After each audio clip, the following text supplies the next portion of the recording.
1,60,000 kilometre और अभी भी गाड़ी इतनी स्मूथ चलती है कि आप लोग बिलीव नहीं करोगे। आज हम बात करने जा रहे हैं मेरी अपनी पर्सनल टोयोटा इनोवा क्रिस्टा के बारे में, जो कि 1,60,000 किलोमीटर चल चुकी है। मेरी गाड़ी 2018 का वी वेरिएंट है, जो कि मैनुअल डीजल में आती है 2.4 इंजन के साथ। तो आज का वीडियो बहुत इंपॉर्टेंट होने वाला है, क्योंकि आज हम बात करेंगे रियल ओनरशिप एक्सपीरियंस के बारे में। कितना इस गाड़ी के ऊपर खर्चा आता है, मतलब एनुअली कितना इसके ऊपर खर्चा आता है, इसकी मेंटेनेंस कॉस्ट कितनी पड़ती है, 1,60,000 किलोमीटर चलने के बाद इस गाड़ी ने क्या क्या एक्सपेंसेस करवाए हैं। तो वो सारी चीज़ें हम आज की वीडियो में डिस्कस करेंगे और आपके साथ शेयर करेंगे। और मैं इस बारे में भी थोड़ा सा डिस्कस करूँगा कि आज भी इसको लेना एक स्मार्ट डिसीजन है या नहीं। और जैसा कि कंपनी की तरफ से ऑफिशियल न्यूज़ आ चुकी है कि ये गाड़ी 2027 के अंदर डिसकंटिन्यू कर दी जाएगी टोयोटा की तरफ से। तो चलिए फ्रेंड्स, वीडियो में आगे बढ़ते हैं। तो फ्रेंड्स, हमारे सामने जो ये गाड़ी आप देख पा रहे हैं फ्रेम के अंदर, ये मेरी अपनी पर्सनल इनोवा क्रिस्टा है। और ये मेरी बहुत ही स्पेशल गाड़ी है। बहुत ही स्पेशल गाड़ी होने के कुछ स्पेसिफिक रीजंस है, जो मैं वीडियो में आगे आपके साथ डिस्कस करूँगा। और सबसे पहले मैं ये चीज़ क्लियर कर देना चाहता हूँ कि ये 2018 मॉडल है। इसको मैंने फेसलिफ्ट किया है with Toyota original genuine parts, जैसे कि ये अलॉय व्हील्स, ये फ्रंट बम्पर और ये ग्रिल। एंड ऑनेस्टली 1,60,000 किलोमीटर चलने के बाद भी ये जो गाड़ी है, ये बिल्कुल फील नहीं कराती कि 1,60,000 किलोमीटर चली हुई है। इसका जो इंजन है वो आज भी सेम, जैसे ये ब्रांड न्यू थी वैसा ही सेम फील आज भी देता है। और इस गाड़ी को हर एक टेरेन पे यूज़ करने के बाद मैं एक बात बहुत कॉन्फिडेंस के साथ बोल सकता हूँ कि ये गाड़ी आपको कभी भी निराश नहीं करेगी, चाहे सिचुएशन कैसी भी हो। चाहे आप ऑफ रोडिंग कर रहे हो, चाहे आप पहाड़ों पर ड्राइव कर रहे हो, चाहे आप हाईवे पर ड्राइव कर रहे हो, या बात हम सिटी ट्रैफिक की कर लें, तो ये गाड़ी आपको कभी निराश नहीं करेगी। तो फ्रेंड्स, अगर आप इनोवा क्रिस्टा आज लेने की सोचते हो, चाहे ब्रांड न्यू या आप सेकंड हैंड कोई भी किसी भी तरह की इनोवा क्रिस्टा लेने के बारे में अगर आप सोच रहे हो, तो सबसे पहला पॉइंट जो आपके दिमाग में आएगा वो होगा कंफर्ट और रिलायबिलिटी, जो कि इस गाड़ी के अंदर भर भर के दी हुई है टोयोटा ने। और इसी स्पेसिफिक चीज़ के लिए ये गाड़ी जानी जाती है। एंड फ्रेंड्स, आपने देखा होगा मेरी बाकी वीडियोस में कि मेरे पास एक स्कॉर्पियो एंड ऑटोमेटिक डीजल भी है। और अगर हम इन दोनों गाड़ियों को कंपेयर करें तो मतलब ड्राइव क्वालिटी के मामले में मैं ये कह सकता हूँ कि स्कॉर्पियो इसके मतलब नज़दीक भी नहीं लगती। एंड फ्रेंड्स, अब बात कर लेते हैं इस गाड़ी का ओवरऑल एक्सपेंस कितना आता है एनुअली। तो ये लगा के रखो कि इस गाड़ी की जो सर्विस होती है 10,000 किलोमीटर में, उसकी जो एवरेज कॉस्ट आती है, अगर आप बिल्कुल नॉर्मल सर्विस के बारे में बात करते हैं टोयोटा से, जिसमें सिर्फ लेबर इंक्लूड होती है और इंजन ऑयल इंक्लूड होता है और जो बाकी फ़िल्टर्स होते हैं वो सब इंक्लूड रहता है, तो उसकी जो कॉस्ट है वो अराउंड 8 से 10,000 रुपये के करीब पड़ती है। एंड इस गाड़ी को देख के सिर्फ मुझे साल में एक बार दुख होता है, वो सिर्फ तब होता है जब इस गाड़ी की इंश्योरेंस पेंडिंग होती है। क्योंकि ये गाड़ी अभी तक मेरी गाड़ी बिल्कुल मतलब ये लगा लो इसकी लाइफ 8 साल के करीब हो चुकी है, और अभी तक इस गाड़ी की जो इंश्योरेंस है वो 0 डेप्रिसिएशन वाली पॉलिसी चलती है। तो अराउंड इसकी जो इंश्योरेंस की जो वैल्यू बनती है, इंश्योरेंस का जो प्रीमियम मुझे पे करना पड़ता है हर साल, वो करीब 35,000 के आसपास बैठता है। एंड फ्रेंड्स, जैसा कि इस गाड़ी को 8 साल हो चुके हैं, तो कुछ चीज़ें इसमें ऑब्वियसली ख़राब हुई हैं टाइम के साथ साथ, जिनमें से सबसे पहली चीज़ है इस गाड़ी का ओवरऑल सस्पेंशन पार्ट्स। इस गाड़ी का जो ओवरऑल सस्पेंशन का जो खर्चा आया था जब मैंने इसका करवाया था, मतलब ये लगा लो आज से 7-8 महीने पहले मैंने वो चीज़ें करवाई हैं, करीब मतलब ये लगा लो 35-40 हज़ार रुपये के करीब वो पार्ट्स आए थे, और जो लेबर थी वो अलग से लगी थी। एंड फ्रेंड्स, जो सेकंड इसके ऊपर जो मोटा एक्सपेंस आया था वो था इसकी टाइमिंग चेन का। उससे मतलब इशू तो कुछ नहीं आ रहा था, बस ये हो रहा था कि जब हम गाड़ी को कोल्ड स्टार्ट कर रहे थे, बेसिकली जब हम गाड़ी को सुबह स्टार्ट कर रहे थे, तो गाड़ी में से एक अजीब सी चेन की साउंड आती थी, जो कि विद इन मतलब 3-4 सेकंड के अंदर ठीक हो जाती थी। बट मैंने मतलब रिस्क नहीं लिया, तो मैंने उस चीज़ को पूरा चेंज करवा दिया था, और ओरिजिनल टोयोटा का जो टाइमिंग चेन का जो किट आता है वो मैंने इसके अंदर इंस्टॉल करवाया था, जिसकी की कॉस्ट अप्रॉक्स वही 40 से 50 हज़ार के बीच में मुझे पड़ी थी ओरिजिनल टोयोटा के पार्ट्स के साथ। एंड फ्रेंड्स, उसके बाद जो मैंने इस गाड़ी के अंदर मतलब काम करवाया था 1,40,000 किलोमीटर के अप्रॉक्स, वो था इसका क्लच, और जिसकी की कॉस्ट अराउंड वही लगा लो आपकी 25 से 30 हज़ार के बीच में उस चीज़ की कॉस्ट मुझे पड़ी थी। और अब बात कर लेते हैं हम जो इसका थर्ड एक्सपेंस है, जो कि है इस गाड़ी के ब्रेक पैड्स। वैसे तो टोयोटा के सभी पार्ट्स काफ़ी एक्सपेंसिव फील होते हैं हमको, जेन्युइन टोयोटा पार्ट्स, बट इस गाड़ी के जो ब्रेक पैड्स हैं, मतलब ये लगा लो सिर्फ फ्रंट का जो सेट आता है वो हमें 8-9 हज़ार रुपये का कॉस्ट करता है, और लेबर एक्स्ट्रा। एंड फ्रेंड्स, जिस चीज़ की वजह से ये गाड़ी बहुत ज़्यादा फेमस है वो है इसके इंजन की साउंड, जो कि मैं आपको अभी सुनाऊँगा। गाड़ी को एक बार स्टार्ट करके आपको इसकी साउंड चेक करवाता हूँ।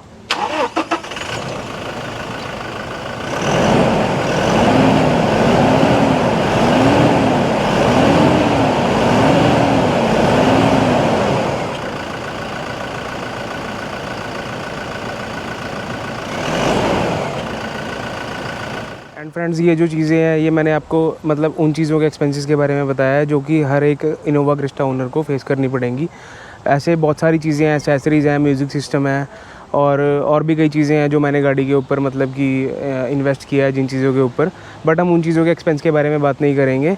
ये वीडियो पर्टिकुलर उस चीज़ के ऊपर है कि कौन सी वो चीज़ें थी जिनके ऊपर खर्चा करना बहुत ही ज़्यादा ज़रूरी था, जिसके बिना गाड़ी चलाना ऑलमोस्ट इम्पॉसिबल के बराबर हो जाता। तो वो चीज़ें मैंने आपको बता दी हैं।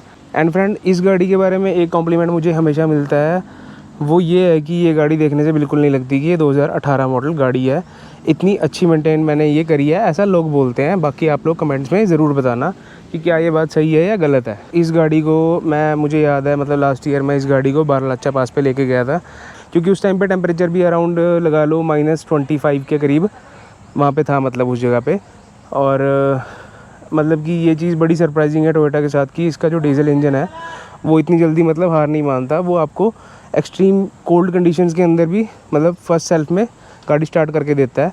तो यही सेम चीज़ मैंने वहाँ पे एक्सपीरियंस करी थी कि ये गाड़ी मेरी फर्स्ट हाफ सेल्फ के अंदर स्टार्ट हो गई थी without any issue. And friends, मैंने ये बात आपको इसलिए बताई है क्योंकि अभी रिसेंट मेरी पिछली वीडियोस में जाके आप अगर देखोगे तो अभी जस्ट जब समर स्टार्ट हुए थे तो उससे पहले मैं अपनी स्कॉर्पियो एन को भी मतलब सेम प्लेस से थोड़ा सा पीछे मतलब 15-20 किलोमीटर पीछे तक लेके गया था। और वहाँ पे भी मतलब टेम्परेचर अराउंड था -15-16 के आसपास। वहाँ पे जब मैंने स्कॉर्पियो एन की जो सेल्फ़ मारी थी तो स्कॉर्पियो एन भी काफ़ी ज़्यादा आवाज़ कर रही थी और काफ़ी स्ट्रगल कर रही थी गाड़ी स्टार्ट करने में। मतलब बेसिकली इंजन स्टार्ट होने में काफ़ी ज़्यादा स्ट्रगल हो रही थी उस गाड़ी को।